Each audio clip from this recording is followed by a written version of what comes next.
That's one of the high priors. Nope, she's gone too. Syndra was another one that was pretty high up on the ban list for both teams. And then we're going to need to see something new unless we get Lucian as well. Lucian ban could be big. One of About and Arha's most played bottom lanes. Things like that Lucian Milio on their run in the playoffs just a couple of weeks ago. Also something that Gala and Vampire could feel very comfortable on in their own right as we await the final ban of this first phase. Already some very powerful picks just in terms of priority that could be picked very early in the draft here for JDG. Might see another one here in the Lucian, as you mentioned, wanting to make sure that About and Arha are going to have to play something a little bit different this time around. So, do WE just grab the Syndra? Yes, it is a flex between mid and bot lane. Would it play necessarily to how WE want to in bot lane? I mean, they picked it against GES, and that's about all we'll say about that. Yeah, we could leave it at that. I think probably best not to think about that specific series in a decisive game 3 that could get you your first win of the split. Response will be the Ahri locked in for HonkQ. Most likely this will be going mid. Not a ton of Ahri bot lanes that we have seen so far, at least in the meta. And Junja hovering this Kiana and locking it in. I personally think that the Naafiri is a better version of this champion, but when Naafiri's banned away, no reason not to opt towards this. It's a very reasonable alternative, and it finds itself usually showing up in these game 2, 3, 4s of Fearless. And now we are in a very interesting spot because this is another incredible poppy angle for WE, this time actually looking to pick it up. Will it go to Monkey? It is currently available in 3 potential roles, so it is open as a flex, does leave WE with a bit to play with. JK, it's available in 2 potential roles. And I would imagine a jungle is more likely than not here for Monkey. The Nautilus awaiting to be locked in. Arha, historically, as he got started as a support with Weibo, much preferred the engage supports. It's definitely a problem that maybe resulted in him getting moved over to Team WE for split number 2. The lack of experience on enchanters in a meta that really prioritized it. Now that the roaming supports are back, I think Arha is feeling very comfortable. The Nautilus is bread and butter down in the bottom lane. Yep, I think every support loves it when Nautilus is playable because it just means you get to throw the hook and win the game off the back of it if you hit the right one. And if you miss it and hit a wall, guys, I'm playing Nautilus, it was going to happen. Like, don't worry about it. It's truly the ultimate support privilege card of like, no, guys, it's Nautilus, it happens, don't worry. You didn't miss me, I threw all. But as we get into the actual ban rotation, JDG are left in a strange position. Because if they ban either mid or bot, Syndra can get chucked into the other one. So it means that Cube is expected to get pinched on the top lane pool. Now we see where WE want to throw their attention. Is that a misban? I think it is. We'll see if somebody ends up dropping the lobby. It looks like maybe just a mistake by JDG. That's not ideal in a game 3 situation. What is Tabe cooking? You know, this is Tave's secret sauce. He's going to actually miss the ban to make his opponents confused, throw them off their game, and then strike when the iron's hot. It looks like Silas is going to get banned away, so no mistake, no dropping of the draft or call for a remake. It's just an error, it seems.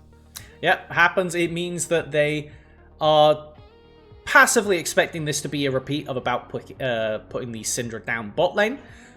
With the Silas locked in, or banned away, it would have been a very scary thing to play against, considering the Ahri, Kiana, and Leona ults all on the table. So I think that's a very reasonable one to be afraid of, as we do get the Tryndamere ban away, which indicates that WE want to slam Jace here.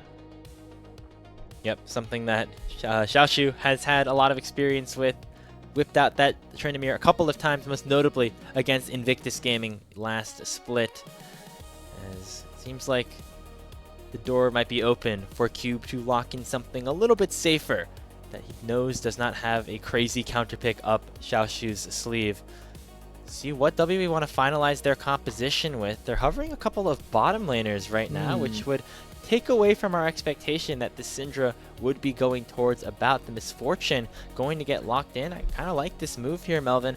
A lot of squishy members on JD Gaming's side that will absolutely get shredded by a bullet time. The Scat of the Week can lead really well into a bullet time, and Syndra is a perfectly good matchup into the Ahri top lane, as we do see the Jace expected. That was frame 0. They were ready for that. Oh, an instant slam of the Olaf. That's a very exciting final pick of this series for Xiaoshu. We'll be able to run down the Jace in an extended lane. Really have a good time negating a lot of the crowd control that they have in their mid jungle, as well as Arha on the Nautilus. If Xiaoshu's able to get going, he could be a big driver to lead his team to a series win. We need to see Monkey and Aha get some crazy stuff done to Snowball Cube, because this Olaf is actually terrifying for your comp. You have 3 basically immobile champions who are your carries, and if Olaf ever finds a good flank TP in a fight, he's just going to delete them all. Like, if Syndra isn't crazy bonkers ahead, you don't have enough burst to one-shot through Olaf healing, shielding. So, yep, that is Tabe in the kitchen right there. Maybe the misban was all just, it's all coming together. You can't disrespect the salt and pepper when it comes to putting together a good dish. Hey, yeah, sometimes it's not the craziest pick, but something that we weren't necessarily expecting in the Olaf coming through for Xiaoshu. He's, of course, played it a couple times already here this season, as have a number of players in the LPL, but certainly has a lot of value in this game. Can decide which team between WE and JDG will pick up their first series win of Split 3 in 2026. The road to Worlds has just begun. One of these teams going to get off to a better start here as we get ready for Game 3 in Shenzhen.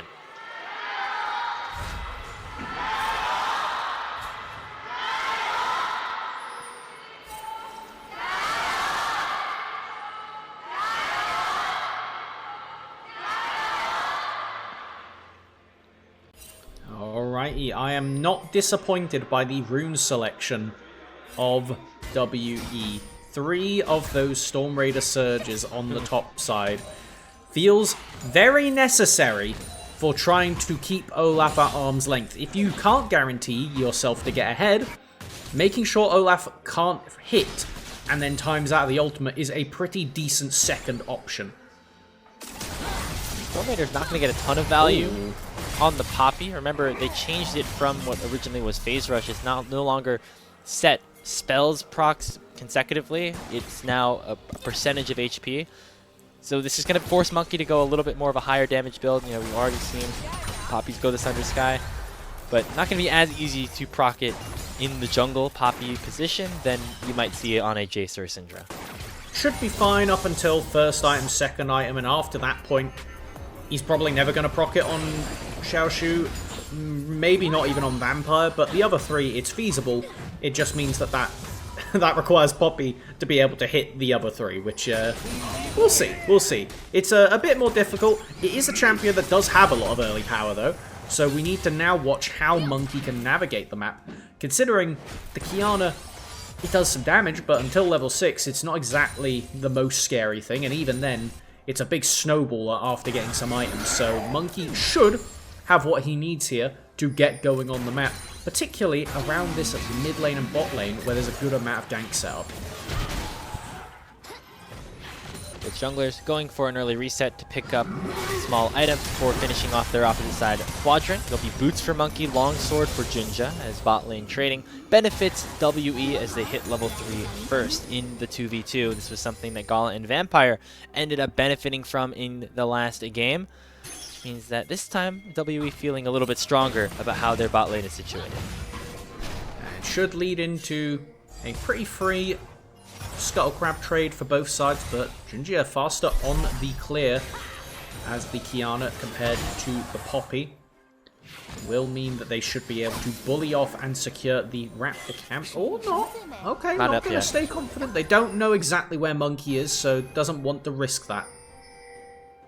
Still a while until it actually ends up spawning, so Junja would have had to wait there for about 20 seconds. Instead, he feels might be a little bit better to just go towards his own Raptors and make sure that Monkey isn't able to steal it away, which seems to be something that this Poppy seems inclined to do. Both the junglers have Smite at this point. The Vision game, though, belonging to Junja, as he's able to smite his own Raptors away. Was really hungry. You could see it in Monkey's eyes that he wanted to get in there. Did actually pick up the shoe instead of the longsword on that first recall after clearing out the red side.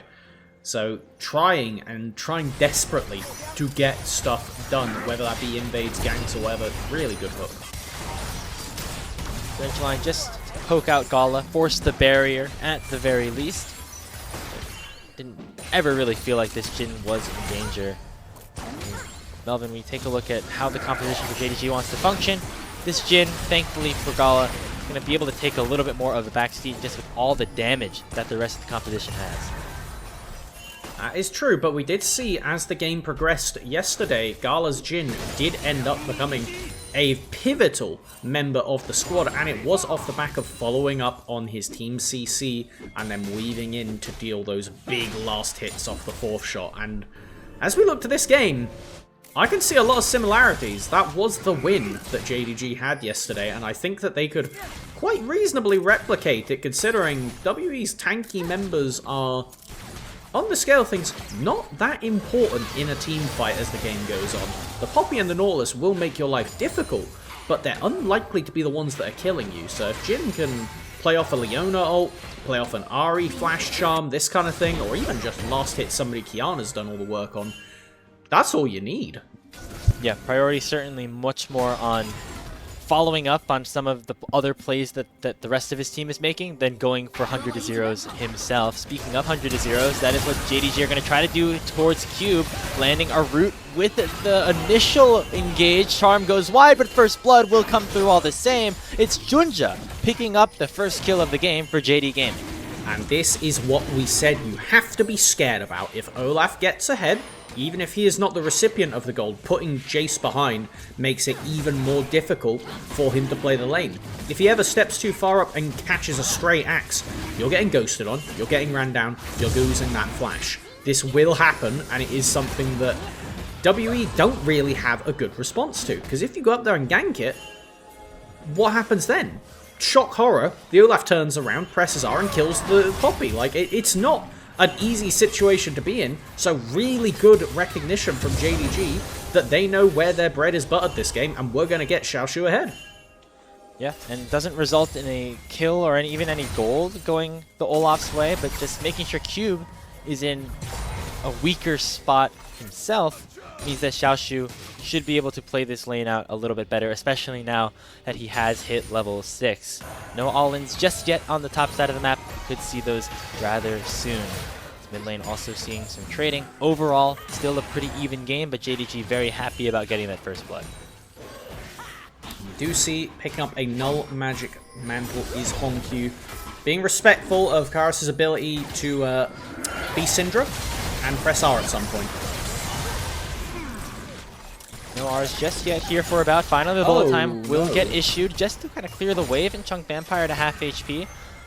Meanwhile, WE was able to take that dragon about a minute ago, so starting off the objective stacking party themselves, but it really is more of a farm battle at this point, which hard to tell who exactly that favors, as both teams actually unopposed to scrapping it out, I think, a lot of the time. That was a roughie from about on the ultimate. I was watching the inventory, they immediately pop the triple tonic adaptive force pot and throw the ultimate, so I'm pretty sure they were fishing for lethal on Vampire, but I don't know if it even kills if it's aimed a bit better there. Given where they were standing, it was a really awkward angle to play for, and does mean that now JDG can send everybody top Gala with ultimate for this grub contest.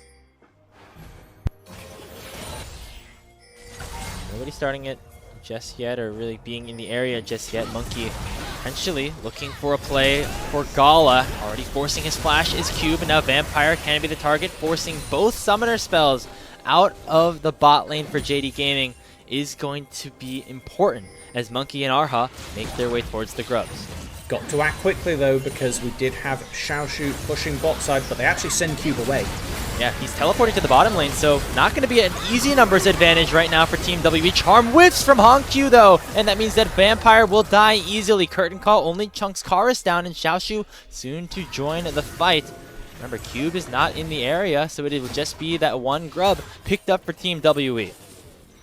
On the other side, we had a single plate knocked down by Xiaoshu in the bottom lane. Cube will respond in kind. It's a messy fight. It does give some angles for WE to play. Having no flash on the Jhin, no flash on the Leona should be an area that they want to punish. Kara's getting a really good trade on mid now. Ooh, one more Q and you could throw that ulti out and maybe think about taking him down. Actually, never mind. That ulti was on cooldown, silly me. So, just a flash force for Hongq. Karis maybe going to try to turn that into something a little bit more. Scout of the Week does connect. But yeah, no ulti available means that you're never really in lethal.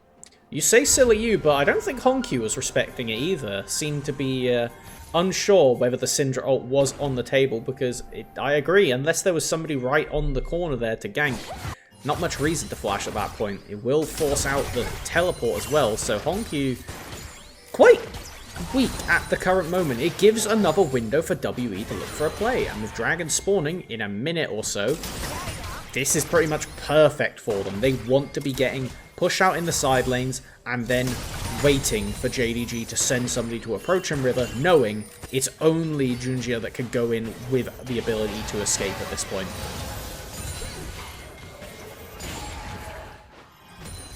Tense here in this decisive Game 3. Both JDG and WE don't want to start their season 0-2. Especially after all of the expectations that have been riding on both of these guys. JDG, of course, bombing out of playoffs last split a little bit earlier than expected. And WE going on that very exciting run that saw them become the darlings of the LPL that got oh so close to a placement at MSI. However, although those trajectories are differing, they're converging now in our second series of the day. As Junjia looking to turn to the scene of the crime on the top side of the map. A dive could be in the works, but instead Monkey is there at the perfect time to send him away with the Keeper's verdict. He just poked his head around the corner, saw there was a control ward not in the bush for WE, went for the jump over the wall, and Monkey decides let's not actually. Does mean though Keeper's verdict is down for the Dragon fight. And you can see JDG well aware of that, sending Hongq into the river immediately to try and clear out some vision before the WE mid jungle can collapse. Empire going forward with the Zenith Blade, going to be matched by the Dredge line of Arha. Junjia is going to be at this play first, and a huge chunk of crowd control will take the Nautilus down. Junjia goes up to 2-0-0 as the JDG jungler off to a great start here in this third game. Ooh, when's the next time that rain will come down? About definitely fishing for a kill. Really trying to exert some pressure and deny this dragon in whatever means he can. And I think it's honestly worked, which is kind of incredible, knowing that Hongq is forced out of mid lane. Still not able to get to his Malignance by now, but with the Ludens in pocket, Karos' power is, well, overwhelming. So it is enough to get 2 dragons, and it's a Mountain Soul. Terrifyingly good for either team. Those fights are going to go crazy, because if you can secure Mountain Soul against an Ahri, a Kiana, a Syndra, I can keep going. It's basically everybody. You're going to be so much harder to break through and get those resets in the case of the Ahri. And to be fair, even the Olaf. I think it's something that you could say about both of these teams is that the key players for each squad are very, very squishy. And, you know, some are assassins, some are marksmen, some are, you know, very squishy mages. They all can be 100-0'd from each other. Adding a little bit of resistance from the Mountain Soul can really help turn those lethal thresholds into non-lethal thresholds. Could result in this game going one way or the other. Again, we are so close here in this matchup. It feels like we've seen these two teams play a lot against each other, Melvin, but, you know, other than the regular season, haven't matched up in the playoffs just yet. Full best of 5 between these two teams. Sounds like it'd be a good time, though. Sounds like it would be A long, long shift. I can only imagine what Game 4 and Game 5 of a Fearless draft between these two teams manifests into, as Cube currently praying that he can get out of Game 3 quickly, because I don't think he's long for this world. Monkey sprinting his way down, but he might be a little bit too late. In goes a Zenith Blade, and that is just a one-shot by JDG's composition. Vampire pops the heal to make sure that he survives, and Kara's TP's in just a little bit too late. Junja might be targeted, but he also is able to get on out of there, as JDG have that kill for free at the moment, but WE don't want to let them get away. It's going to be Monkey and Arha still looking to continue a dive of their own. They know that the cooldowns are not available in a lot of different fields, most notably Xiaoshu's Ragnarok. Arha goes forward, lands the dredge line onto Junja, forces the Kiana to flash away without the depth charge being issued. Oh, it got cancelled by going invisible there.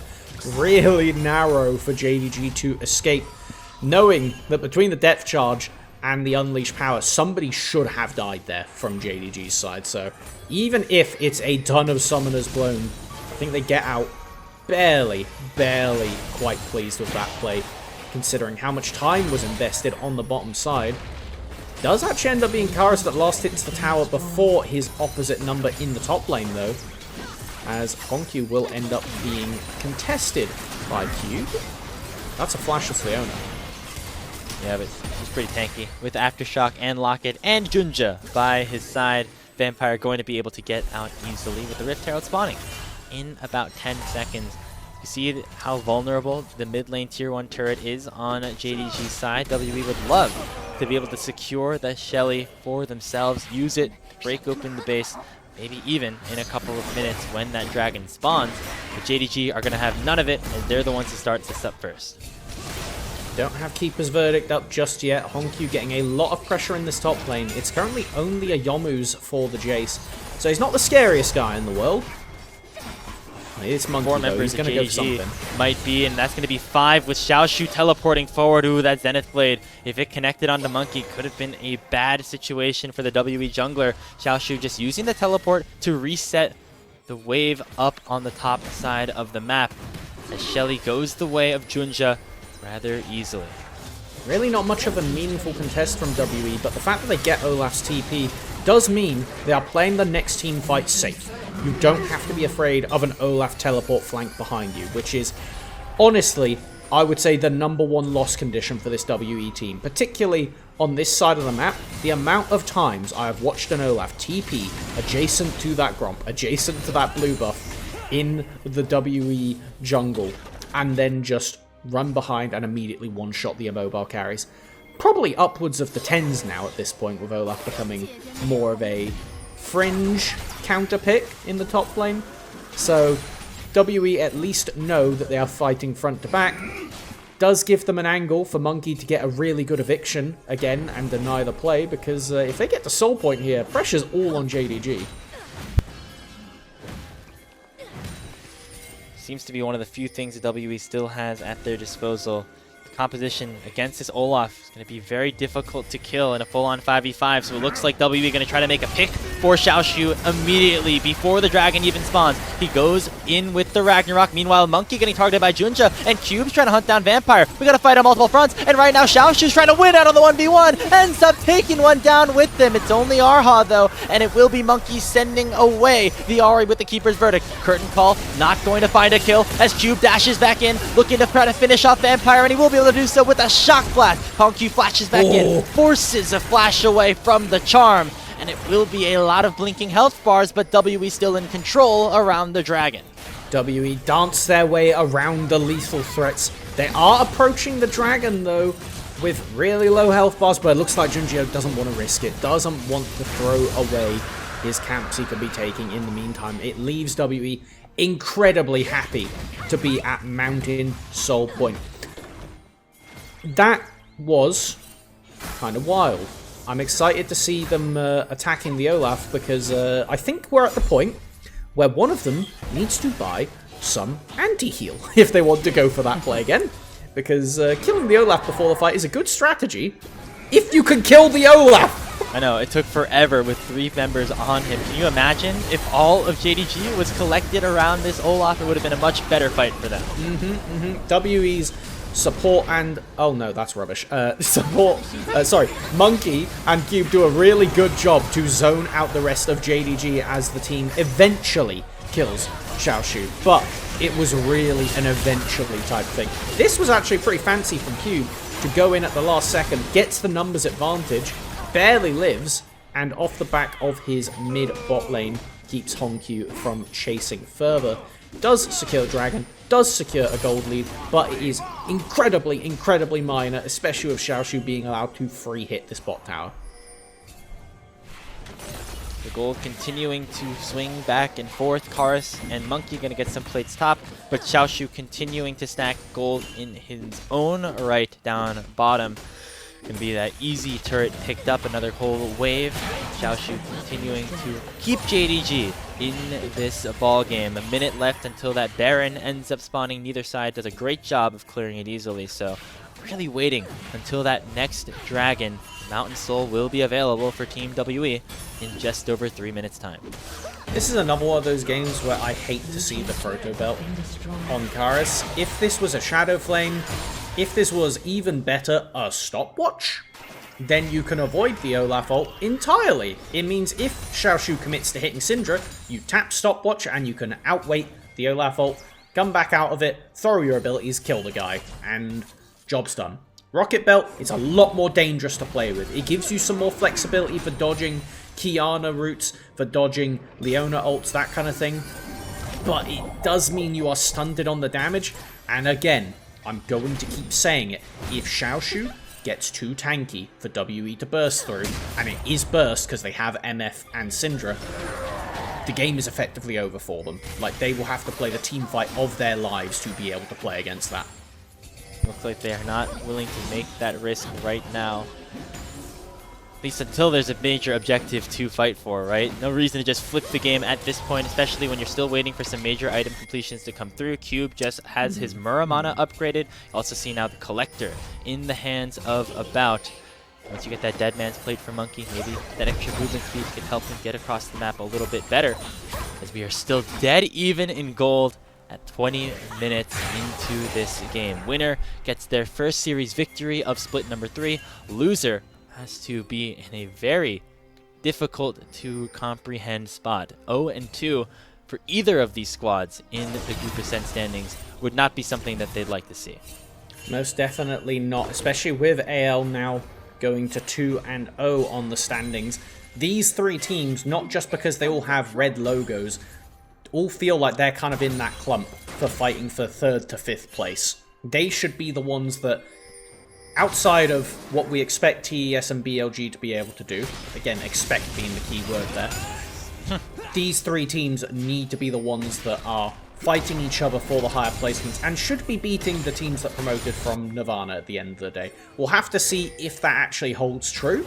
Given how intensive the schedule is, it's incredibly likely we see teams anywhere on the standing dropping teams to anyone else, because it's just so hard to prep against everybody and be ready for everybody in such a short period of time. Which is why wins like this become very important. The game score, the match score, the head-to-head, in terms of those final spots at the World Championship. Both WE and JDG want to end up getting there. Still a lot of work to be done. We have the Dragon spawning in 30 seconds. Ledgeline connects onto Vampire, but he immediately goes in with a Solar Flare, not finding a stun on anybody just yet. Keeper's Verdict already sends away Junja, and that means WE have a numbers advantage for now. Xiaoshu dashes forward with the Ragnarok. He's at half HP, still doing a boatload of damage, but he's not able to continue hitting just yet. Junja re-arrives to the fight, finds the big Supreme display of talent, but Karis, with a huge Scout of the Week, will take the raid boss down. Xiaoshu's out, so is Junja. It's a 3-0 for WE. And the Dragon finally appears as the reward. Baron also on the table potentially after, but WE facing down a mountain of a fight, and they take it right by the soul at the end of that one. Expertly done to try and force the fight before Xiaoshu could get into combat range, and let's see how it happened. It's once again Aha on the Nautilus, finding the pick. Monkey insta-channeling the ultimate, knowing anybody I evict here is a good thing. They force the play, so JDG have to back off. And as soon as Monkey goes into buy space, watch everybody start hitting the Olaf, realizing that his team is about to get engaged on, about turns around, throws the ult, gets out of the way of the Kiana, and you're not one-shotting Poppy at this point, so WE are left in a fantastic position where they can just walk down the fight because Xiaoshu didn't want to dive a tier 1 tower. He saw what happened to Tian. That's a bad idea. A little bit later in the game this time around, but yep, the result would have been similar, you'd imagine.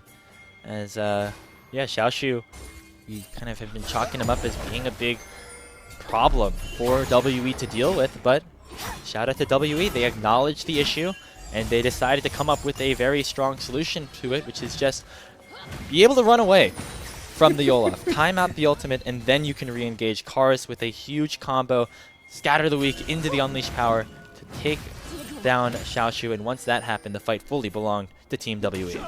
Unfortunately, the escaping a wild bear angle doesn't really work because you don't just have to be faster than the slowest guy, you all need to be faster than the Olaf or he will keep the ult going.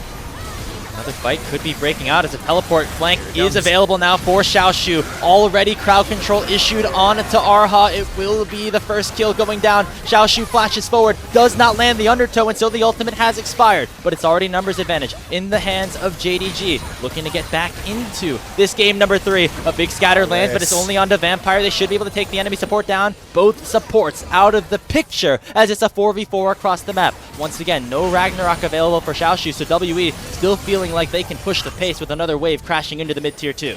And with teleports invested right now, it leaves JDG in a really awkward spot where they would love to go and punch that. Slash. Oh my Monkey, God. oh, he finds the stun! The heroic charge is heroic as the name suggests. 80 carry for JDG down, and WE will make their way towards the Baron. We gotta be flashing those, Gala. That can't happen. That is so bad. WE securing this Baron is going to, I say secure, they want to fight. Oh, they think they're that on Vision. Yeah, they thought that maybe we weren't on Vision. WE should just back away, take the Baron down. It's 18 seconds on Gala now, though, so maybe they don't feel confident enough, so they will end up backing and just going for the reset. WE playing things out smooth, making sure they do not do anything too over-aggressive. Ha, good joke. And I think the Vision game from JDG is actually keeping them really in a good position. I think if the wards were not in a good spot, this game could be looking a lot different for them. They truly had a situation there where it was a bit of a soul read on WE, knowing that, wait a minute, why would they start a Baron when they can fight us? That is truly the instincts of WE, is fight if you can fight. And normally that works, but in this instance, I think they really should have just gone to the Baron and forced JDG to approach and then get the turn. You have Syndra, you have MF, it's really hard to run into you. But now, we're in a neutral state. We've got to keep an eye on the summoners, because Xiaoshu, without the flash, has to basically run through MF with an IE and through the Syndra, who now has the Scent Magic Pen. So we do have to be really scared. He's getting close to the mini Rabadons. Steadfast Presence cancels the Zenith Blade from Vampire. I don't think he really wanted to go in anyway for anything more than just a little bit of poke. Arha and the rest of WE pushing into JDG's jungle, looking to try to clear out as much vision as they can to make sure that they have no idea when they could potentially start the Baron, and that when is right now. JDG gonna have to respond sooner rather than later, as it's already melting to about 5,000 HP. In goes Xiaoshu, pops the Ragnarok, still gonna be invulnerable, but it's once again timed out. WE timing out the ulti beautifully before making their way right back over to the Baron pit. The curtain call only going to block out a little bit of damage. Behind him, Karvis one-shots Gala, who once again is out of position, and it will this time mean the Baron goes WE's way.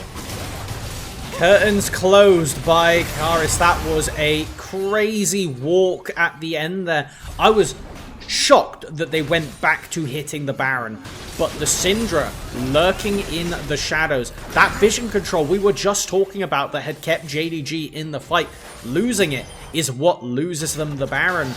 I think it was a fine ult to start from Gala to pressure them, but it was just a really, really good response from the Syndra to punish the fact that he stayed there without his team. Now, Elder Dragon up in 50. The Baron used to secure a tier 2 tower, but the extra stats on all 5 members, crazy work. And this is... He's just right on a ward. Oh, wow. And he does it from the full max range, flashes forward for the combo at the end. Gala just wasn't ready for them being in range, just expertly done. It does mean there's a no flash Syndra though. We do have to watch that because the Elder fight will be pretty much game deciding at this point. I know we had JDG go to 3 Elder Dragons yesterday, but surely. Uh-oh, Monkey. Oh, he just face checks 4 members of JDG. Oh, that could not happen for Team WE. No, big kill goes JDG's way. Poppy jungle out of the fight for the next 40 seconds, and the Elder Dragon is about to spawn. WE are met with disaster at the absolute worst time. I just can't believe it. This is going to have to be miraculous from WE to force out. I mean, at the end of the day, Junjie is a squishy champion. If Karis gets a hold of him, he can knock him out of the game. Taken very low as well. W still have a lot of damage, and they still have the Mountain Soul. Karis playing very aggressively, knowing they have to have something happen here. Stun lands on the Honk Q, forces him to flash away. Supreme Display of Talent going to cancel a lot of the ultimate coming out from About, as the Dragon's already at 4,000 HP. Doom just gonna have to try to get into the pit to steal this one away. About already takes one. He's gonna still box out the rest of JDG. About is popping off, and WE gonna hold the line. Xiaochu has one last opportunity to claim the Elder Dragon. He's gonna look to try to execute Karis as well, but the rest of Team WE don't care about the Olaf. They only care about the Nexus and their first series win of Split 3 of 2026. They did it without their captain. If that is not a statement way for WE to win, I don't know what is. The rest of the team knows how they want to approach it. They play to stall the fight, to get their chip damage down, but Vampire wants to try and hold them at arm's length. I don't think he's got a chance. Just still 10 seconds on Gala. Nexus now exposed. Not going to happen. WE took 8 series to win, 1 in Split 2. Just going to take the second to get up to an even series score this time around in Split 3. They might be the real deal, folks. They might be the real deal. That was an incredible way to end up winning, and my goodness, what a series we had between these two. I think between what we saw from JDG and AL and what we see now from JDG and WE, very excited to see WEAL. I think this little trio is going to be some of the best games to watch in the entire split. And it's Team WE proving that that Split 2 was not just a fluke. The playoff run was not just a one-time thing. They can do it also here in Split number 3. They take down the finalists, a first stand representative in JD Gaming from just a couple of months ago. And they even up their series score in the standings. They're at 1-1. And, you know, losing to Top Esports, beating JDG, that's a sign of a pretty good team that's right in the thick of things for a world spot. Exactly, and that's gotta hurt. That's gotta hurt for JDG to drop down to 0-2 in such close fashion twice in a row. It felt like they really solved what they needed to do in Game 2, but they weren't able to replicate it in the mechanics, in the clutch moments in this Game 3. They had a good plan. I don't think that their plan was flawed. I think having the Olaf as that last pick was excellent, and it could have done work, but they just weren't able to control the vision, to save the teleports and let that Olaf go for the flanks, to work with the Olaf to facilitate him. That thing that Gala did on the Jhin in the game they won against AL was a lot of facilitating. It was enabling people with those deadly flourishes to have the rest of his team pop off, and it just didn't happen today. It just did not happen.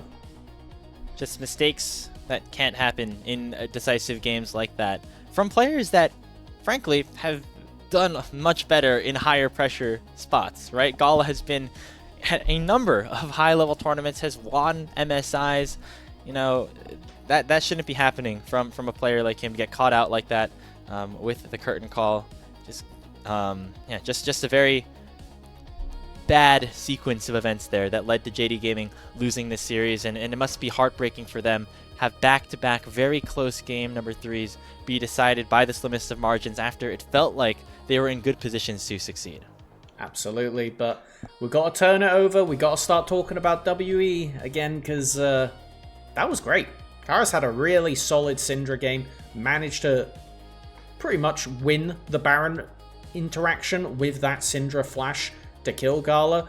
So every tails there's a heads on the coin, and WE, they very, very happy. I still think the fact that they managed to execute on that game-ending Elder Dragon fight, and despite being numbers down, despite having an Olaf in the game who could just run at them at any moment, they played patiently, they didn't let the engage happen, they utilized their poke, and they didn't feel pressured.